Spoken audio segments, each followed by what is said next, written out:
This past weekend, the prequel series to Andy Muschietti's It movies, It Welcome to Derry, wrapped up its first season. Today, I'm going to give you my spoiler review of the entire season. Last time I talked about the show was at the halfway point, where, understandably, I was very frustrated with the show, had my issues, but did the show kind of win me back? We're going to talk about all that here in this review. But before I dive in, if you would hit the subscribe button, the like button, and the bell so you never miss another video. I am going to rank the 3 movies that are in this specific It universe. And then also, here in the coming days, I am also actually probably after Christmas, because that's when The Life of Chuck will go on Hulu and Disney+. After that, I'm going to give my ranking of the 4 2025 Stephen King adaptations. So, plenty of rankings to come with the It Welcome to Derry series. Now, before I dive into this, if you haven't seen those other videos, I'd highly recommend go check them out. I'm going to try to not talk as much about the first half of the season because I already have a review out there. But I am going to give a little bit of recap. I was very much looking forward to this season. I love the 2 Andy Muschietti movies, even It Chapter 2. I know a lot of people have their issues with it, but personally, I really enjoy it. But the first half of the season really disappointed me. I feel the stuff with the kids was just really dragging it down and still did not quite work for me throughout the entire season. And I gotta say, the second half of It Welcome to Derry is much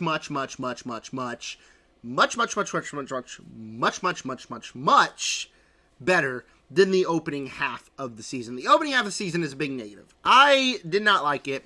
The second half of the season started to win me over, more specifically, I think, because episode 5 introduces Pennywise into the show. And I gotta be honest, like, as much as I did not hate that we didn't see him the first half of the show, a lot of people complain about that. Me, I loved seeing that aspect because, you know, Pennywise isn't the only figure of this demon, or this god, or this monster, or whatever you want to call it. Literally, Pennywise is just a form. And so I like that we saw these different forms, but Bill Skarsgård comes in here as Pennywise, and he just makes the show go from like a 2, a 3, to just jumps up to a 6 or 7. 6, 7. I'm sorry. I had to do it. Anyways, it's just, his performance really just enhances the show as a whole. This is a very gruesome, gnarly Pennywise eat people. I mean, always has, but we see him eat people. The stuff that we learn about his lore, I think, is also really interesting. The stuff with Ingrid is some of the great stuff of this season. But just his performance himself, just the little lines he says, stuff that he does, his mannerisms, really just brings a screen presence. And even if you have issues with the show, when he's on screen, you're like, this is some cool shit. Like, this is pretty cool. And overall, he did enhance the show.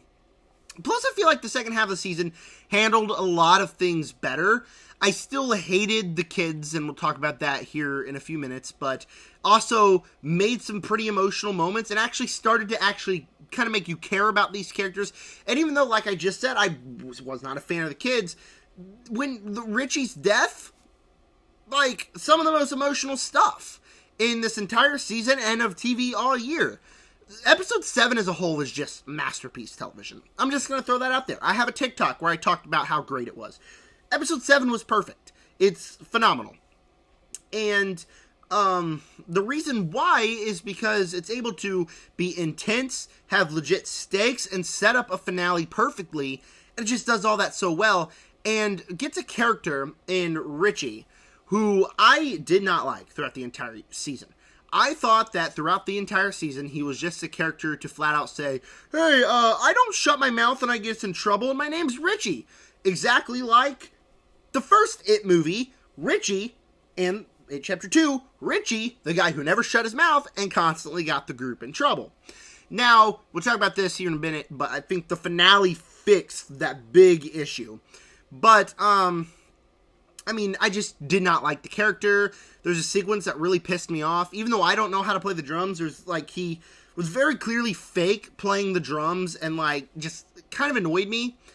I don't know. We'll talk more about the group as a whole here in a little bit, but I will say that his death and the way that it was done was really emotional, and also made Marge, a character I was not also really not liking, be probably the best character out of that entire group.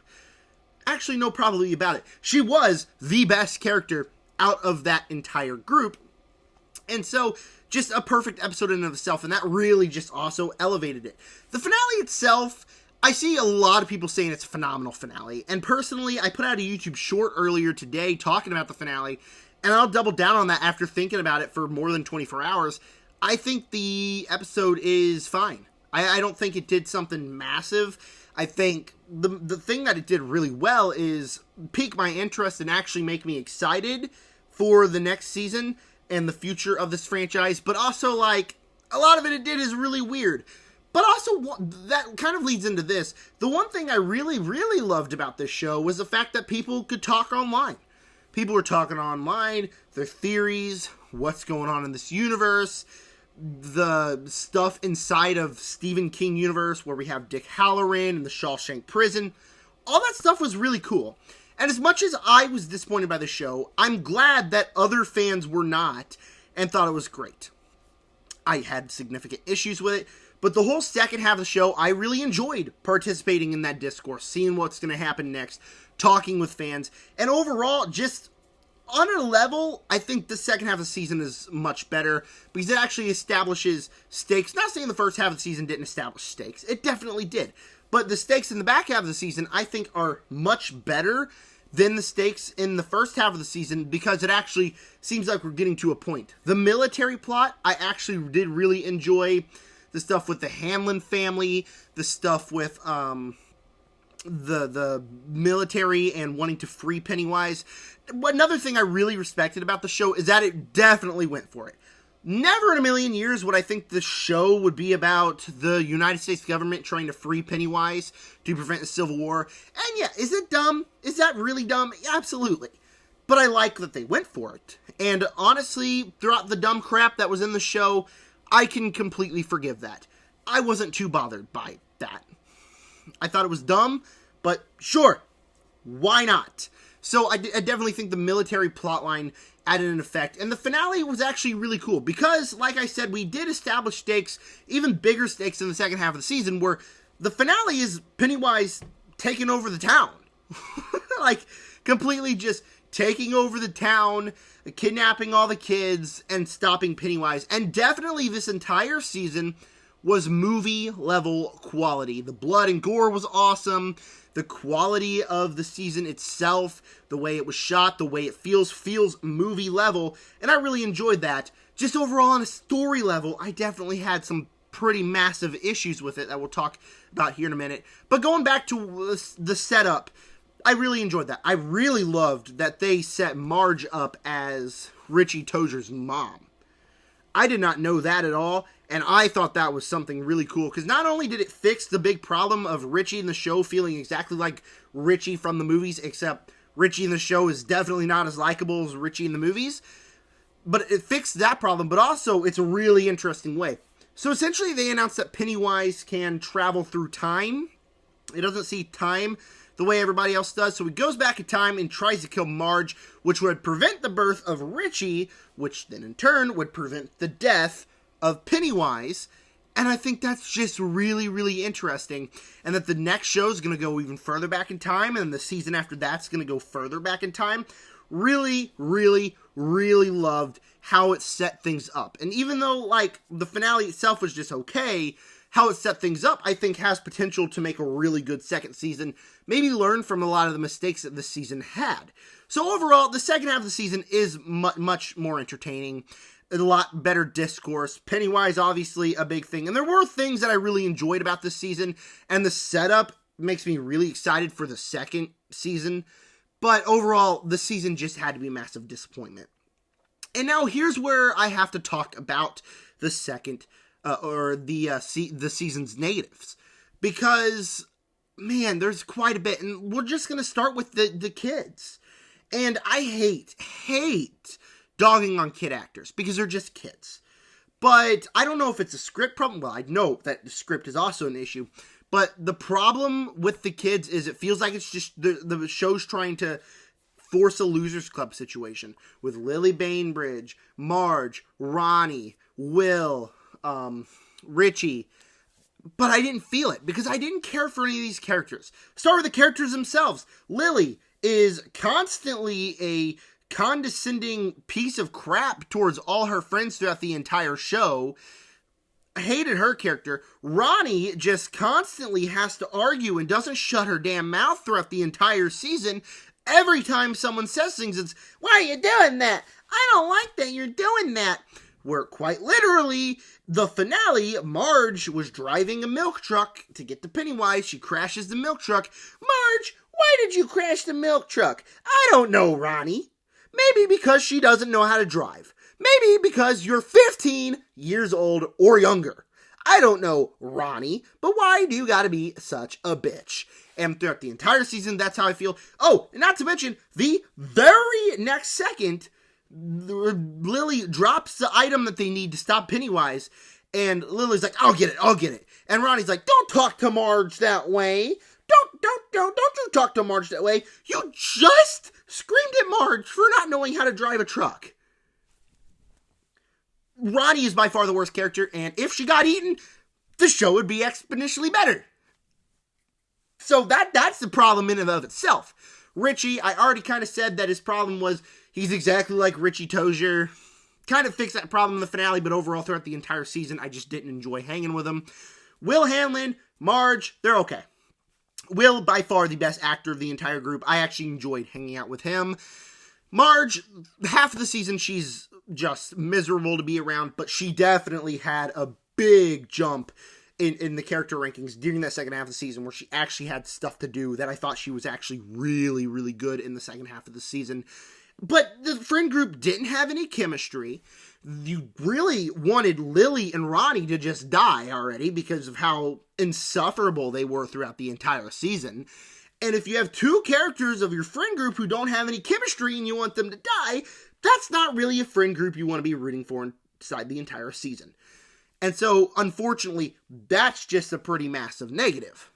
But then, you got the script itself, and I feel like there's a lot of potential here for chemistry. There's a lot of potential. But the script and the dialogue that the characters have to say is just so dumb. Like I said, Ronnie, how they wrote her character, she constantly has to complain about every single thing. And oh my god, just kill me. I don't want to hear you complain about every single thing.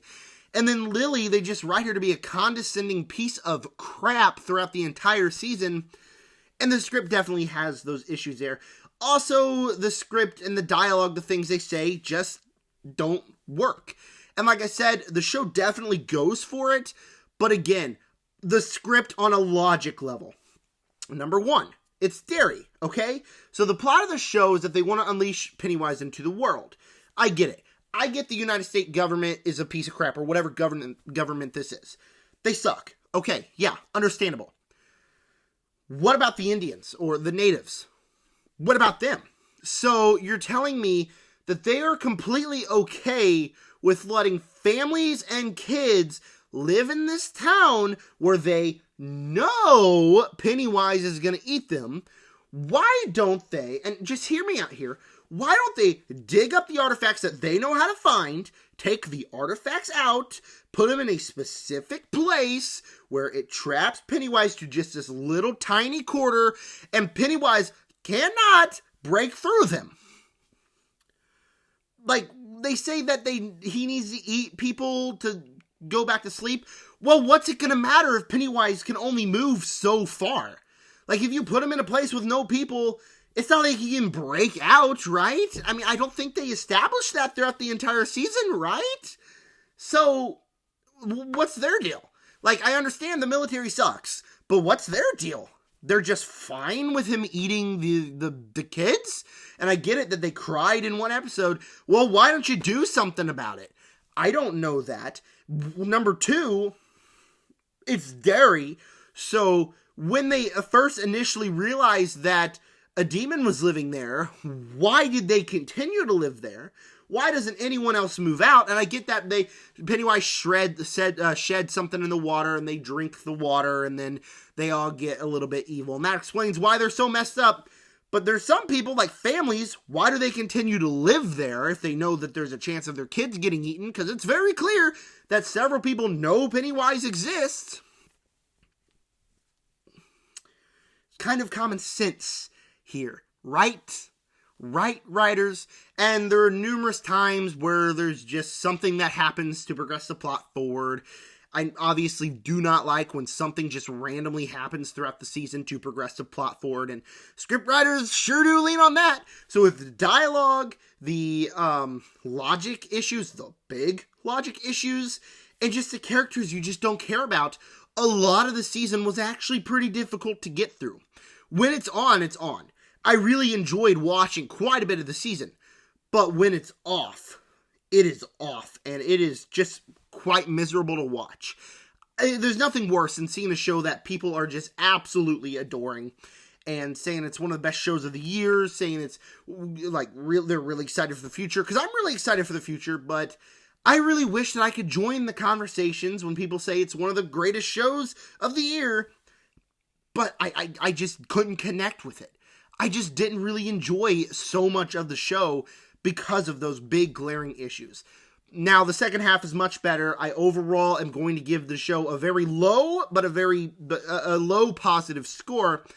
But I was still very, very disappointed with the season. And I hope that the characters, at least, I don't care about the logic issues. I can get over that. But if the characters are as miserable as the friend group in this season, in the next season, I'm going to be very, very frustrated. All right, before I give you my final score of it, welcome to Derry. I want to know your opinions on the show as a whole, and are you excited for season 2? And with that said, Welcome to Derry has a lot of really cool stuff. Pennywise is awesome, and I'm very excited to see what they do in the future. But the characters, the script, and logic, man, just drag the show down to what it was a very frustrating watch. Things feel like I should adore the show, but in the end of it, I was just left very disappointed. With that said, I am going to give the show a B-, and I think if you like horror stuff, you should watch it. But just know that is a very low B-. I feel like a C+ is too negative for as much fun as I had watching the second half of the season. It's still very frustrating. It's a very frustrating season of television. All right, thank you guys for clicking on this video. Stay tuned for the Knives Out ranking. That should be the next video, I believe. And with that said, subscribe.